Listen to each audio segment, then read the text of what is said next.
দীর্ঘদিনের অপেক্ষার পর নবম পে স্কেল বাস্তবায়নের প্রক্রিয়া নতুন গতি পেয়েছে। জাতীয় বেতন কমিশনের প্রাথমিক সুপারিশে সরকারি চাকরিজীবীদের পাশাপাশি পেনশনভোগীদের জন্য বড় ধরনের আর্থিক সুবিধার প্রস্তাব করা হয়েছে। এরপর থেকে শুরু হয়েছে নানা আলোচনা সমালোচনা। মাসিক পেনশন ঠিক কত শতাংশ বাড়বে তা নিয়ে এখনো রয়েছে ধোঁয়াশা। জানা গেছে, প্রস্তাবিত নবম জাতীয় পে স্কেলে নিম্ন আয়ের অবসরপ্রাপ্ত সরকারি চাকরিজীবীদের মাসিক পেনশন সর্বোচ্চ 100% বা দ্বিগুণ করার প্রাথমিক সুপারিশ করা হয়েছে। অর্থনৈতিক পরিস্থিতির উপর বিবেচনা করে জাতীয় বেতন কমিশনের তৈরি করা এই খসড়া প্রস্তাবনায় দেশের প্রায় 9 লাখ পেনশনভোগীর আর্থিক সুরক্ষা নিশ্চিত করতে বড় ধরনের পরিবর্তনের কথা বলা হয়েছে। ধারণা করা হচ্ছে, নতুন অর্থবছরের আগে পে স্কেলের গ্যাজেট প্রকাশ করা হবে। এর জন্য পে স্কেলের রূপরেখা চূড়ান্ত হয়ে গেছে। তবে বাজেট প্রস্তাবনায় পে স্কেল বাস্তবায়ন করার কথা বলা হয়েছে ধাপে ধাপে। সেই ক্ষেত্রে বলা হচ্ছে, পে স্কেল বাস্তবায়ন হতে পারে 2টি বা 3টি ধাপে। 2 ধাপে পে স্কেল বাস্তবায়ন হলে প্রথম ধাপে মূলত বাড়বে বেতনের 100%, আর 3 ধাপে বাস্তবায়ন হলে প্রথম বছর বেতনের 50% বাস্তবায়নের ধারণা করা হচ্ছে।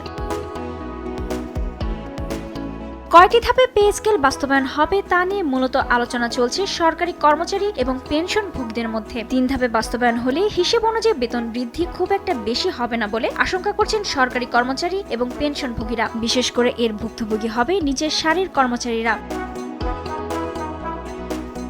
তাই আলোচনা উঠেছে 11 থেকে 20তম গ্রেডের চাকরিজীবীদের ক্ষেত্রে বেসিকের 100% বেতন বৃদ্ধি করার বিষয়ে। এদিকে নতুন সুপারিশ অনুযায়ী অবসরপ্রাপ্ত আর্থিক সুরক্ষা নিশ্চিত করতে 3 স্তরে পেনশন বৃদ্ধির প্রস্তাবও দেওয়া হয়েছে।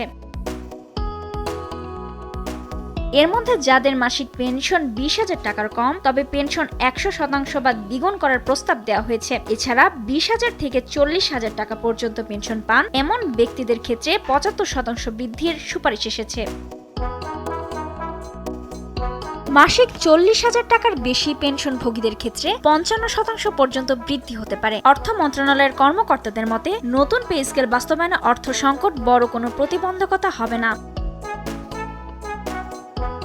কারণ জনপ্রশাসনে বাড়তি বরাদ্দ আছে 55,000 কোটি টাকা। পাশাপাশি অপ্রত্যাশিত ব্যয়ের জন্য আলাদা সংরক্ষিত অর্থও রয়েছে। প্রয়োজন হলে এসব উৎস থেকে অতিরিক্ত ব্যয় নির্বাহ করা হবে বলে জানা যায়। ফলে বাজেটে পৃথক বরাদ্দ না থাকলেও আগামী জুলাই থেকে সরকারি চাকরিজীবীদের জন্য নতুন বেতন কাঠামোর বাস্তবায়নের সম্ভাবনা রয়েছে। রুবায়েত তানজুম, দেশ টিভি।